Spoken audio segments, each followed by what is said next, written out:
Содан кейін осы сіз секілді дінтанушылармен сұхбаттасып отырып, сол Сириядан қайтып келген балалардың жағдайын көп сұраймын да. Енді үлкен кісілер түсінікті, енді өздерінің қателіктері болған шығар. Балалардың жазығы жоқ қой. Сонда мысалы мынандай оқиғаны айтады. Жаңағы бала ертең бомба жарылып тамақ болмай қала ма деп тамақты алып төсегінің астына тыға береді дейді де, ана жер сасиды дейді ше.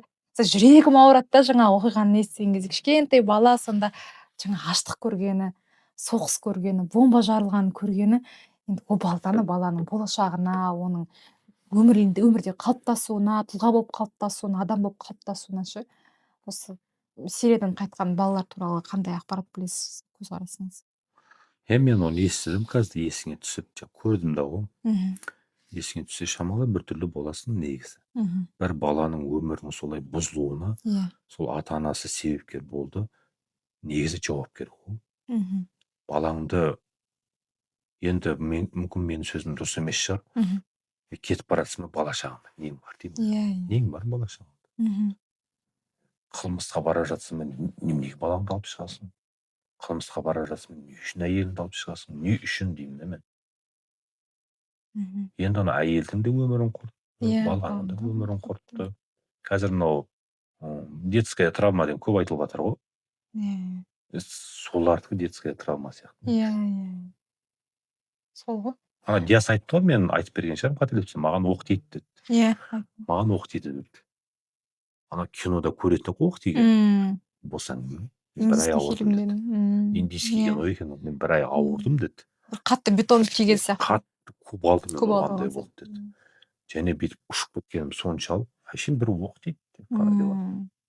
5-6 оқ тиіп бейт ұшып кету деген ол әшейін бос әңгіме деді ғой. Оның бәрі бос әңгіме деді. Сосын мысалы жаңағы Диастың оқиғасында аштық туралы көп әңгіме айтылды.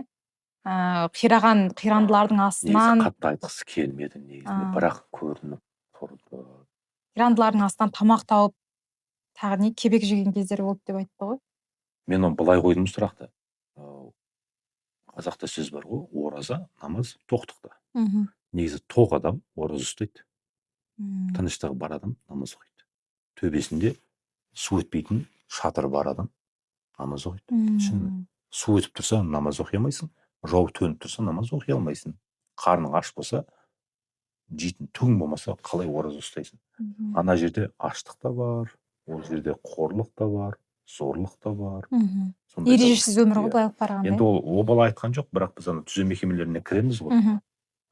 Әйелдер мен қыздарын қорғап жүрген ғой. Себебі бір содыр келіп зорлап кете салады бәрібір. Анашқа барып соғысайын десең, өзің жаның қорқасың.